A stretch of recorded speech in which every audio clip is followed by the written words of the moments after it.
What if the book of Genesis was only the sanitized prologue? A carefully edited version meant to keep you from discovering the real cosmic war that shaped our world? Imagine a lost scripture so explosive, so packed with forbidden knowledge, fallen angels, and bloodthirsty giants that the church spent centuries trying to erase it from history. The Book of Jubilees, known as Little Genesis, is the uncensored origin story the Vatican never wanted you to read. Hidden for ages in Ethiopian monasteries and buried in the sands near the Dead Sea, this ancient text exposes a supernatural conspiracy that rewrites everything you thought you knew about creation, the flood, and the battle between good and evil. Jubilees was written around 160 to 150 BC, making it older than many books in the New Testament. But while Genesis gives you the basics, Jubilees rips back the curtain on the cosmic drama behind the familiar tales.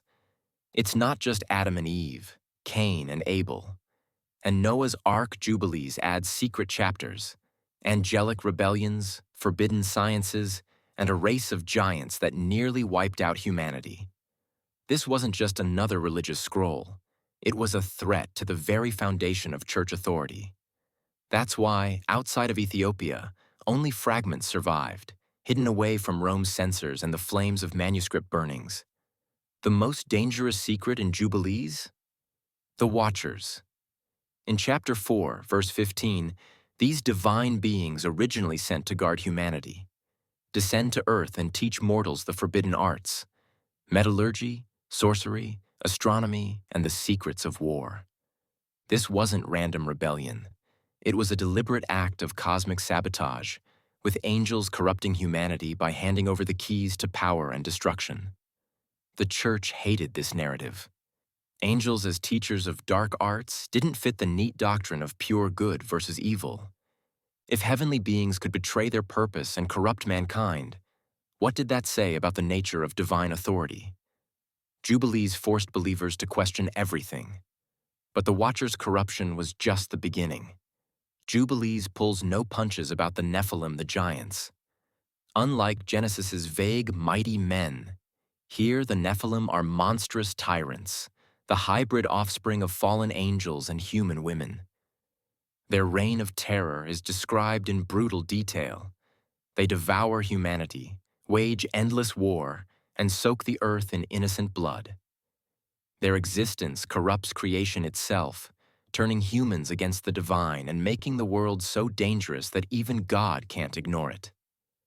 This graphic, horrifying account inspired other forbidden texts like the Book of Enoch, forming a shadow network of suppressed writings that paint a much darker and more supernatural picture of ancient history than the church ever allowed. And then comes the flood. Forget the children's story of animals 2 by 2. Jubilees reveals the flood as a cosmic reset, not just divine punishment. Genesis says God regretted making man, but Jubilees claims the earth was literally drenched in giant blood and corrupted by secrets that threatened reality itself. The flood wasn't just about human wickedness. It was about purging the world of supernatural infection, cutting out a cancer that even the angels had helped spread. The church preferred Genesis's cleaner version because Jubilees raised terrifying questions.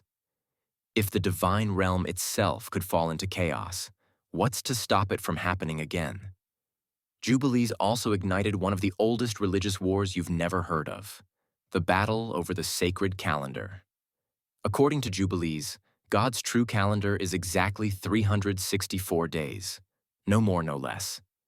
This isn't just a technicality. It's a war over who gets to decide the rhythm of sacred time, the dates of holy days, and the authority to interpret divine will.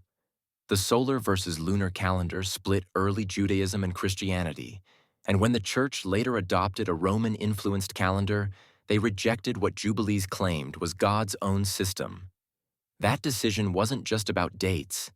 It was about power, control, and the willingness to compromise divine truth for political convenience. Suppression of Jubilees was systematic and ruthless. Church fathers like Jerome and Augustine labeled it apocryphal, a word that let them dismiss its dangerous content without confronting its claims. Church councils excluded it from the Bible, and campaigns of manuscript burning nearly wiped it from existence.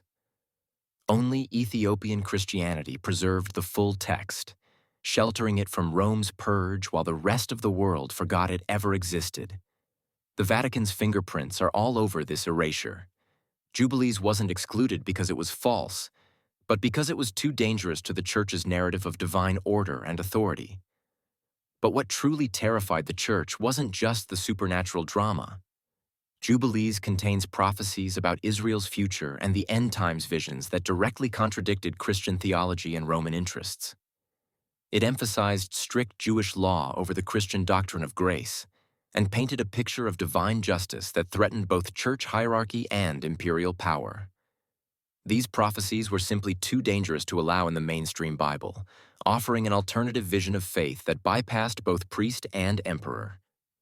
In 1947, the truth came crashing back. The Qumran caves yielded fragments of Jubilees among the Dead Sea Scrolls, proving its massive influence on ancient Jewish and early Christian thought. Ethiopian manuscripts were finally translated in the 20th century, revealing the full scope of what the Church had tried to erase. And yet, even today, most Christians have never heard of Jubilees. Scholars avoid its controversial content and its network of connections to other forbidden books like Enoch, and the Testament of the 12 Patriarchs remains mostly hidden from public view.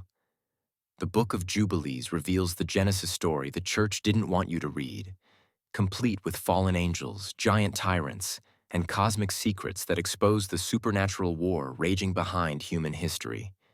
Genesis was just the beginning. Jubilees is the full, terrifying truth about angels, giants, and the forbidden knowledge that nearly destroyed the world. So, should Jubilees be in the Bible? What other lost books do you think the Church is still hiding from us? Drop your theories and forbidden discoveries in the comments. I read every single one.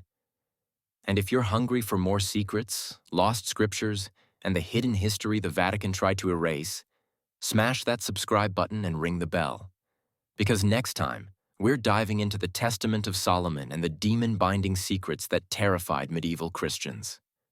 Stay curious, question everything, and never settle for the official story.